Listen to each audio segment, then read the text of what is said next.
Louvado seja nosso Senhor Jesus Cristo, nossa Mãe Maria Santíssima. Hoje, 11 de 6 de 2023, vamos para a nossa sexta aula de Catecismo, onde vamos abordar o quarto artigo do Credo Apostólico, com o título Padeceu sob o poder de Pôncio Pilatos, foi crucificado, morto e sepultado. Vamos utilizar o Catecismo de São Pio X, onde nós temos assim um conteúdo mais objetivo, claro, do que a doutrina católica nos ensina sobre o quarto artigo do Credo. O que nos ensina o quarto artigo do Credo? Padeceu sob o poder de Pôncio Pilatos, foi crucificado, morto e sepultado. O quarto artigo do Credo ensina-nos que Jesus Cristo, para remir o mundo com o seu precioso sangue, padeceu sobre Pôncio Pilatos, governador da Judéia, e morreu no madeiro da cruz, do qual foi descido e no fim sepultado.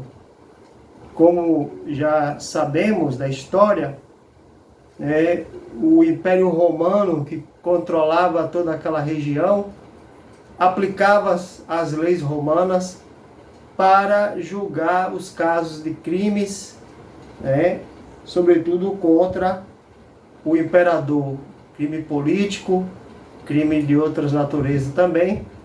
E Jesus foi acusado pelos judeus de ser rei, de se autoproclamar rei, quando naquele tempo havia um rei biônico, ali colocado também pelos romanos, para tratar das questões locais, o próprio Herodes.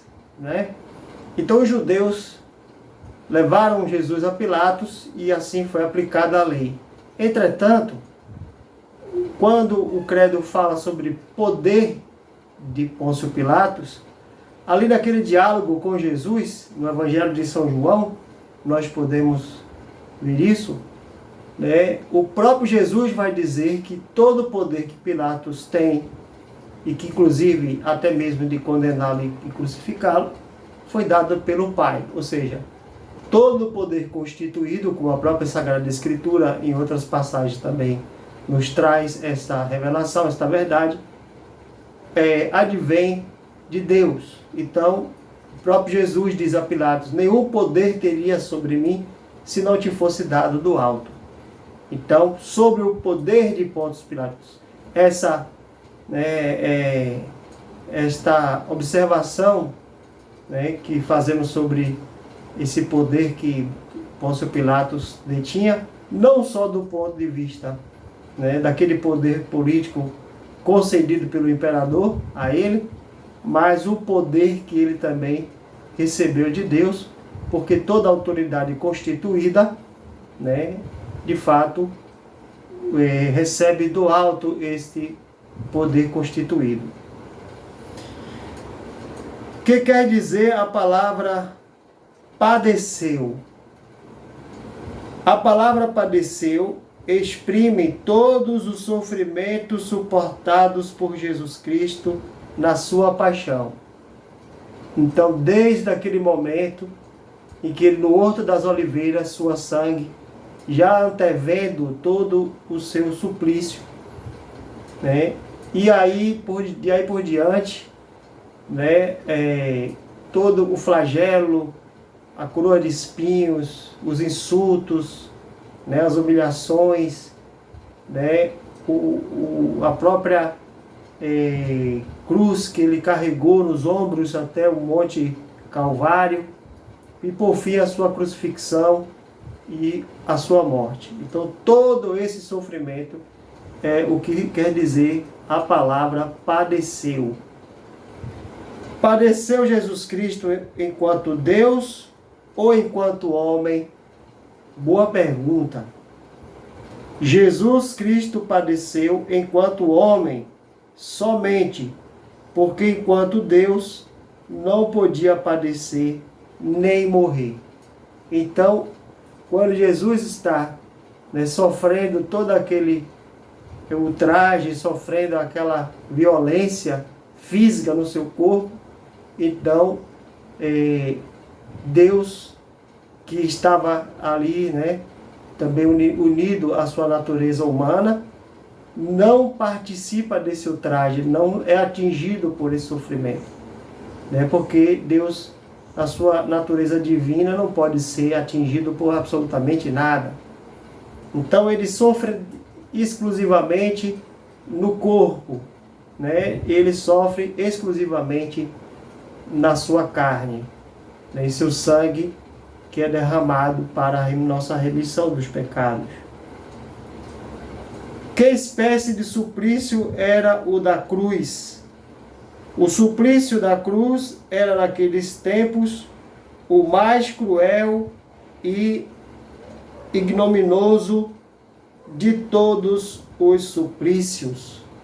O mais cruel e ignominioso, ou seja, era um sofrimento terrível, né?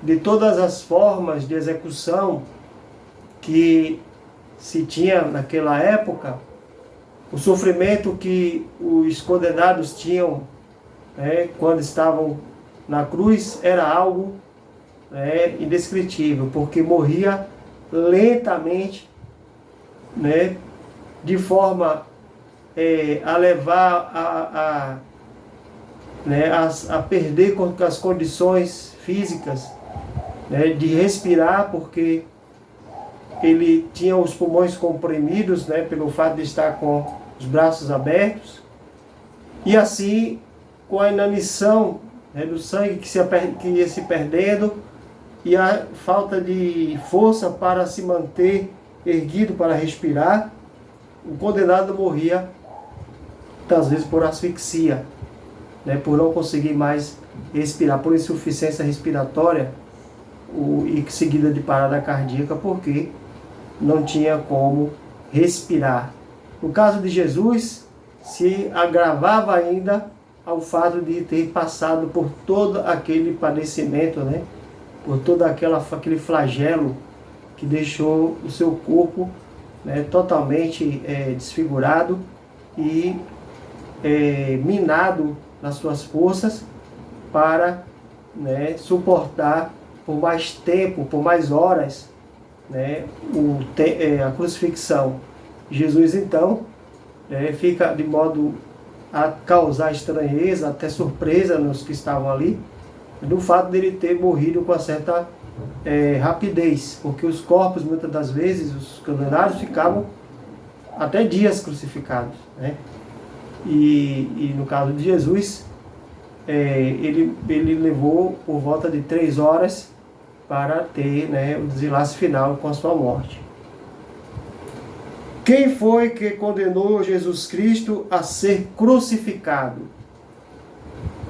Quem condenou Jesus Cristo a ser crucificado foi Pôncio Pilatos, governador da Judéia, o qual, no entanto, reconhecera a sua inocência, mas cedeu covardemente às ameaças dos judeus. Como bem sabemos, Pilatos estava inclinado, inclusive, a soltar Jesus, porque percebeu que não havia crime nele algum, né?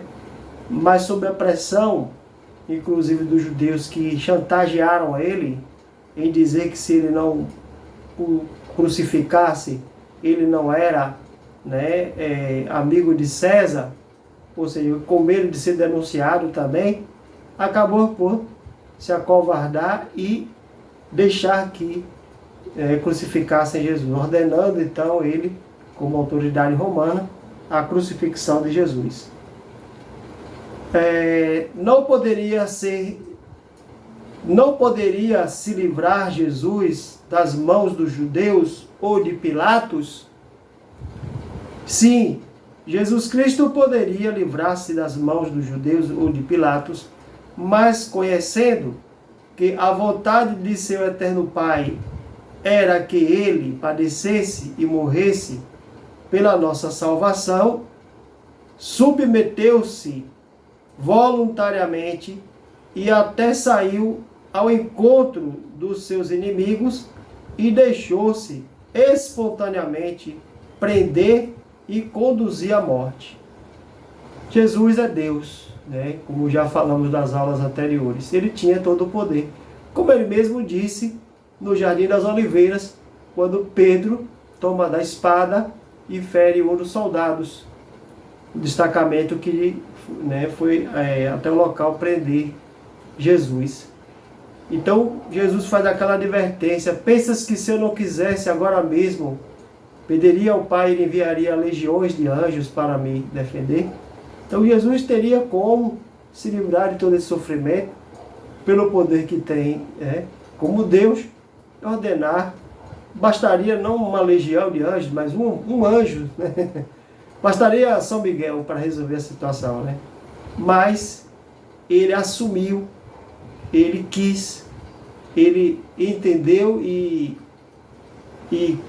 compreendeu que precisava seguir, né, nos desígnios do Pai para remir a humanidade, porque sem o sacrifício do próprio Filho de Deus, que é Deus mesmo, a segunda pessoa da Trindade, seria impossível a remissão do gênero humano e principalmente aquela condenação que pesava sobre o gênero humano por causa dos pecados de nossos primeiros pais, por causa do pecado de Adão e Eva, que condenava não só a morte biológica, mas também a segunda morte, como Santo Agostinho traz isso de maneira muito, clara na sua obra Cidade de Deus.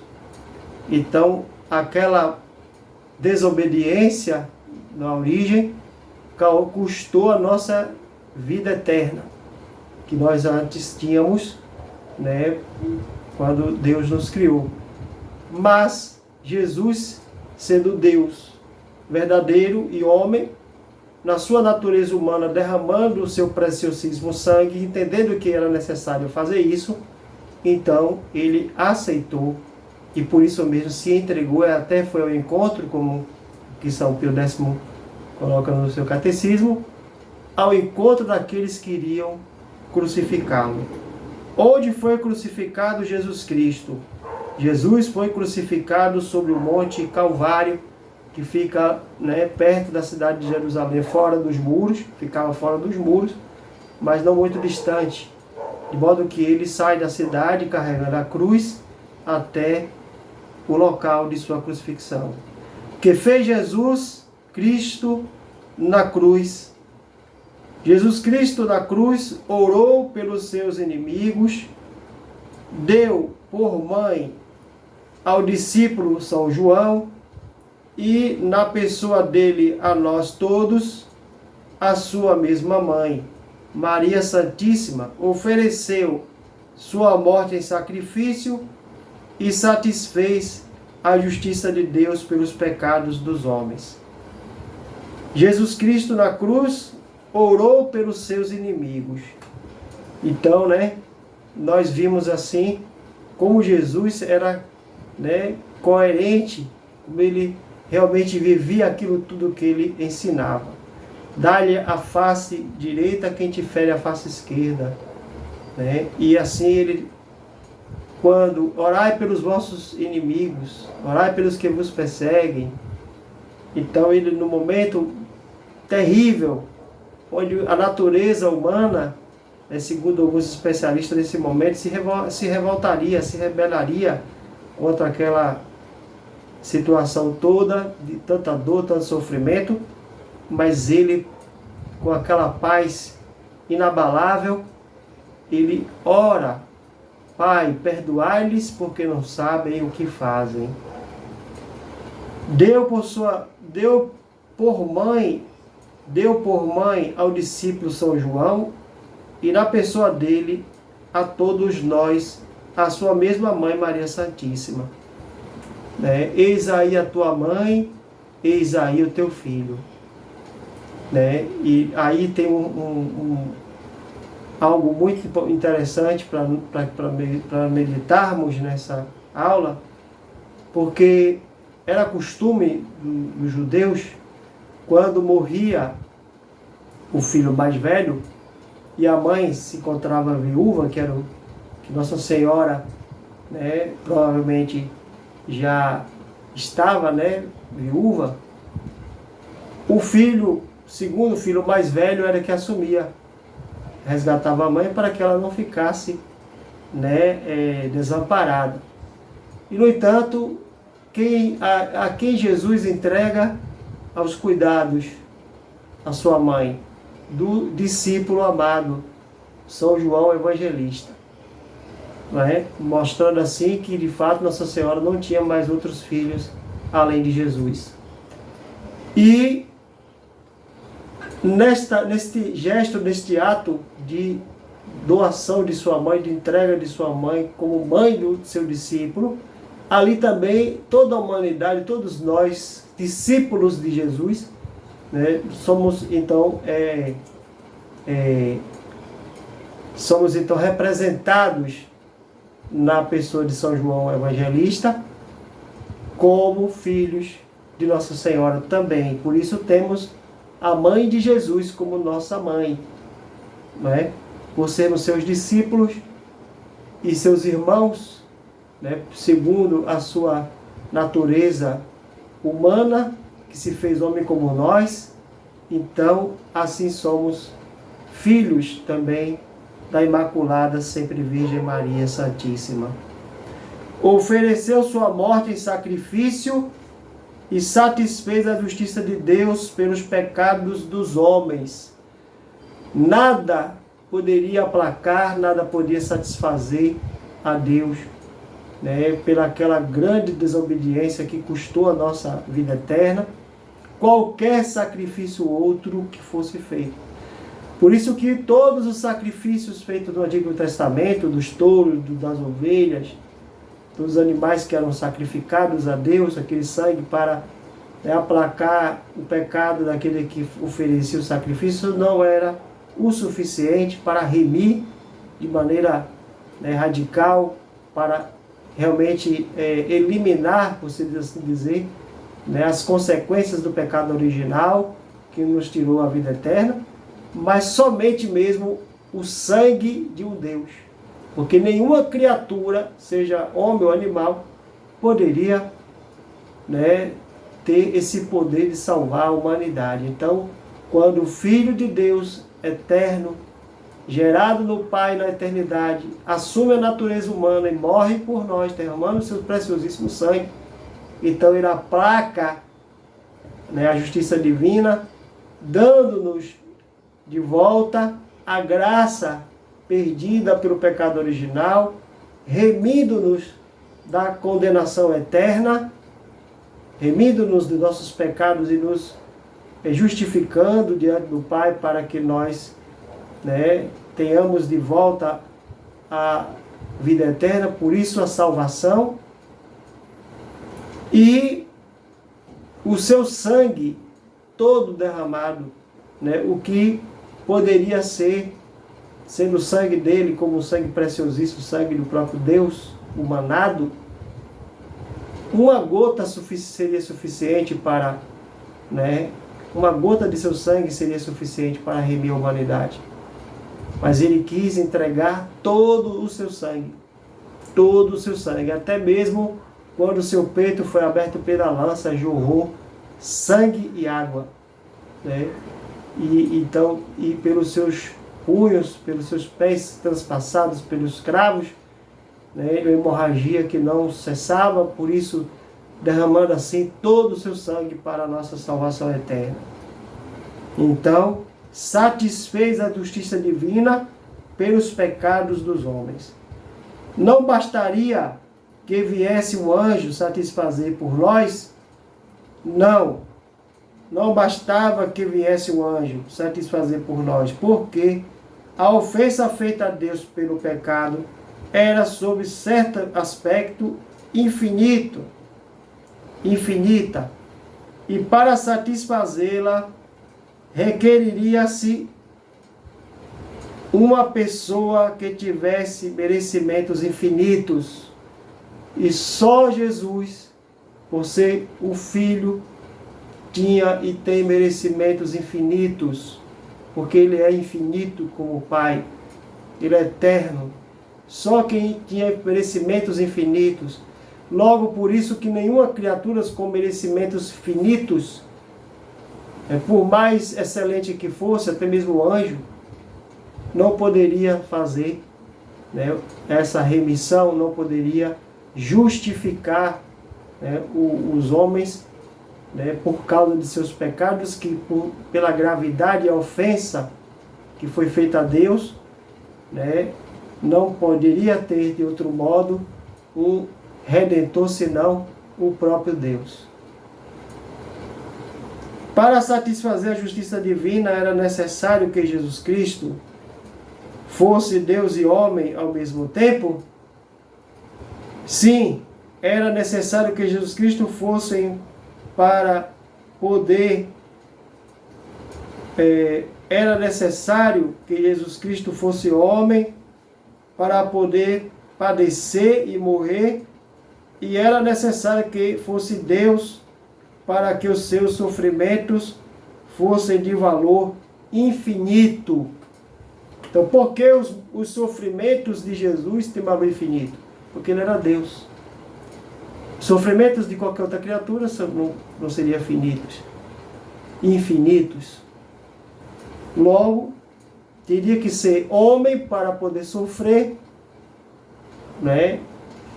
Derramar o seu preciosíssimo sangue, mas teria que ser também Deus para ter merecimentos infinitos, e assim, né, com seus merecimentos infinitos, poder justificar toda a humanidade, né, por causa de seus pecados.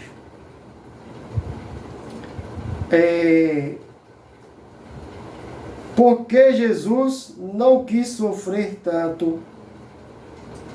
Porque Jesus então quis sofrer tanto? Jesus quis sofrer tanto para satisfazer mais abundantemente a justiça divina, para nos mostrar mais claramente o seu amor e para nos inspirar maior horror ao pecado. Olha que beleza! Jesus quis sofrer tanto para satisfazer mais abundantemente a justiça divina. Mais abundantemente.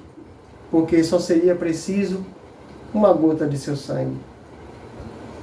Mas mais abundantemente satisfazer a justiça divina. Para nos mostrar mais claramente o seu infinito amor, que entrega completamente a si mesmo, totalmente, para o nosso resgate. E para nos inspirar maior horror ao pecado. Quando nós nos deparamos com o flagelo de nosso Senhor Jesus Cristo, e que com os recursos da técnica da arte moderna,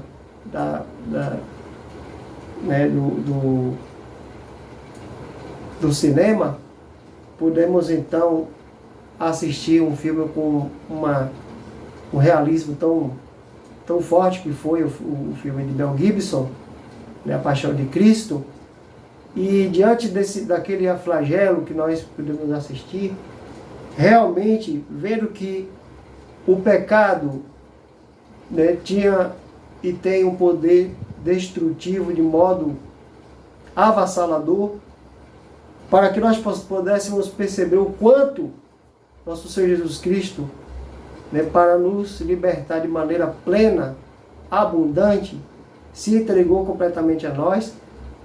Aquele horror que Ele padeceu, né, acaba também chegando ao nosso coração e nos levando a uma profunda comoção, uma profunda contrição de ver o quanto nós, né, sem merecimento algum, recebemos de nosso Senhor Jesus Cristo tamanha, né, dádiva, né, que é a salvação eterna por meio de seu sofrimento por meio de sua cruz. Aconteceram prodígios quando da morte de Jesus? Sim, quando da morte de Jesus, obscureceu-se o sol, tremeu a terra, abriu-se algumas sepulturas e muitos mortos ressuscitaram. Então todos os elementos da natureza, que foi inclusive danificado pelo pecado original, pela desobediência dos nossos primeiros pais, que por sua vez levou a desordem a todo o cosmos, não só a própria alma do ser humano, mas a própria realidade da criação, que sofreu com as consequências do pecado. São abalados esses poderes quando o Filho de Deus consuma então a redenção da humanidade. O sol se escurece, a terra treme, como que dizendo para aqueles que ali estavam que aquele ali que estava sendo morto, que estava ali pendurado, morto, de fato não era um homem qualquer, não era um homem comum. Como o próprio centurião, percebendo isso, ele chega a dizer, verdadeiramente este era filho de Deus.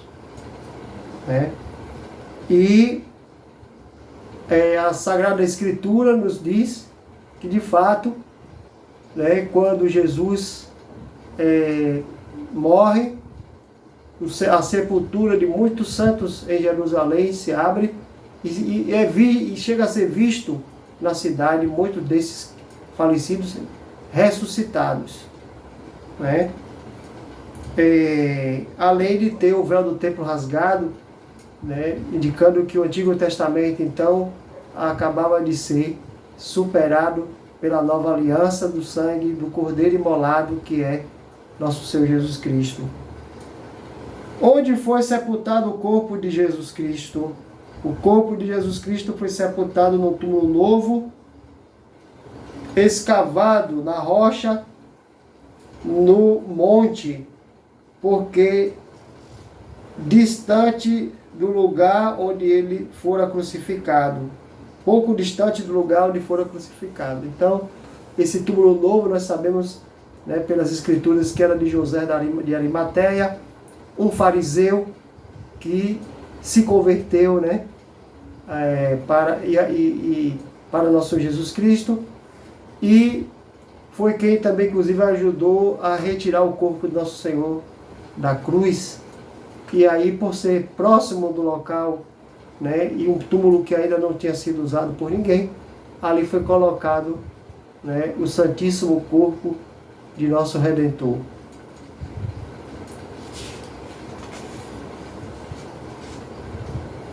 Na morte de Jesus Cristo, a divindade separou-se do corpo e da alma?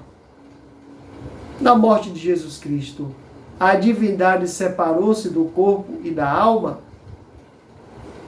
Na morte de Jesus Cristo, a divindade não se separou nem do corpo, nem da alma, mas só a alma se separou do corpo. Ou seja, mesmo o corpo de Jesus Cristo repousando no túmulo, ali estava a presença de Deus.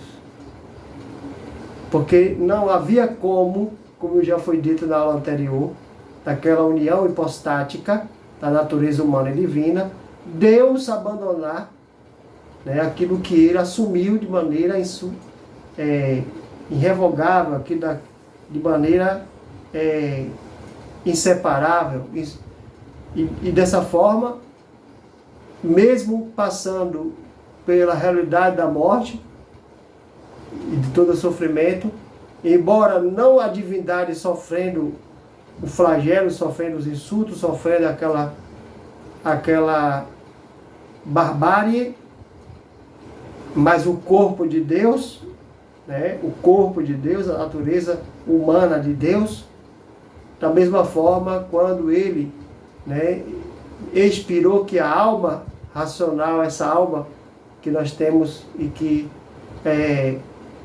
ele também, como nós, tinha, deixa o corpo, né? Deixa o corpo. Por quem morreu Jesus Cristo? Inclusive quando ele diz, em tuas mãos eu entrego meu espírito, né? E depois dos textos que nós podemos encontrar nas cartas de São Pedro, né, indicando que Jesus desceu, né, à mansão dos mortos, desceu aos infernos, para ali pregar os espíritos que estavam em prisão, para libertar aqueles patriarcas que estavam no limbo, aguardando a redenção. E ouvir também do próprio Cristo o Evangelho, a pregação do Evangelho, da salvação eterna que eles aguardavam. Por quem morreu Jesus Cristo? Jesus Cristo morreu pela salvação de todos os homens e satisfez por todos. Jesus Cristo morreu pela salvação de todos, porque nem todos se salvam. Jesus Cristo morreu por todos, mas nem todos se salvam, porque nem todos o reconhecem, nem todos seguem a sua lei, nem todos se servem dos meios de santificação que nos deixou nosso Senhor Jesus Cristo. Ora, Jesus morreu na cruz pela humanidade inteira. Entretanto, como nos ensina o Catecismo de São Pio X, nem todos se salvam, porque nem todos reconhecem Jesus como verdadeiro Redentor, nem todos seguem a sua santíssima lei, nem todos realmente buscam os meios de santificação e salvação que o próprio Jesus deixou na sua Santa Igreja, os sacramentos, não é? As penitências e orações, todo o ensinamento doutrinário. Então, muitos de fato hão de se perder na eternidade por não reconhecer que Jesus Cristo é verdadeiramente Deus e homem e que veio redimir a humanidade e vivem segundo as suas próprias crenças ou as suas próprias filosofias vãs. E é uma realidade que vai se cumprir, né?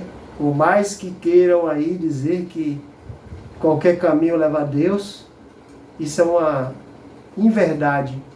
O próprio Jesus diz clarissimamente no Evangelho de São João: eu sou o caminho, a verdade e a vida. Ninguém vai ao Pai senão por mim. Né? Para nos salvarmos, não basta que Jesus tenha morrido por nós. Para nos salvarmos, não basta que Jesus Cristo tenha morrido por nós, mas é necessário que sejam aplicados a cada um de nós o fruto e os merecimentos da sua paixão e morte. Aplicação que se faz, sobretudo por meio dos sacramentos, instituídos para este fim pelo mesmo Jesus Cristo, e como muitos ou não recebem os sacramentos, ou não recebem com a condição devidas, eles tornam inútil para si próprio a morte de Jesus Cristo. Porque, ao contrário do que muitos dizem por aí, que basta saber que Jesus morreu na cruz e todos estão salvos. Não há necessidade nenhuma do esforço humano de se manter dentro dessa salvação dada por Cristo. E para se manter dentro dessa salvação dada por Cristo, é necessário ser aplicado os merecimentos dessa paixão e morte. E de que maneira esses merecimentos da paixão e morte do nosso Jesus Cristo nos é aplicado? para que nos beneficiemos de sua morte na cruz, através dos sacramentos, a começar pelo santo batismo, que nos aplica de maneira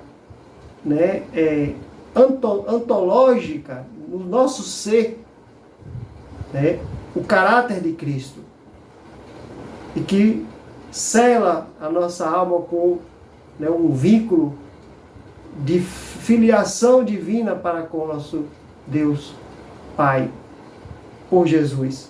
Então observe que os merecimentos de Cristo nos é aplicado.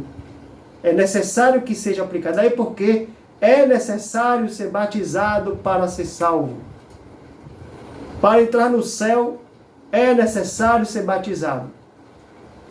Quem não recebe o batismo, quem não recebe os meios, quem não busca de maneira sincera, verdadeira, a conhecer nosso Senhor Jesus Cristo, já professar como verdadeiro Deus e verdadeiro homem, redentor da humanidade,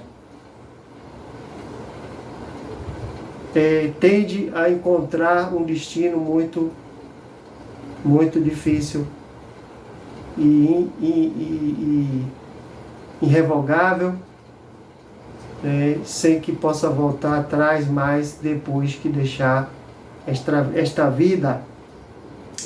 Por isso, para que nós tenhamos maior benefício, para que nós possamos de fato receber a salvação, que foi realizada de fato no Monte Calvário, é necessário então que nós também nos deixemos ser atingidos, aplicados em nossas almas pelo santo batismo, os merecimentos de nosso Senhor Jesus Cristo, de sua paixão, morte e ressurreição. Assim nós terminamos a nossa 6ª aula, no 4º artigo do Credo. Padeceu sobre o poder de Pôncio Pilatos, foi crucificado, morto e sepultado. Vamos então agradecer a nosso Senhor Jesus Cristo, a nossa Mãe Maria Santíssima, por esse nosso encontro aqui, nossa aula, e que Ele nos abençoe e nos guarde pela intercessão de São Francisco de Assis. Em nome do Pai, do Filho e do Espírito Santo. Amém.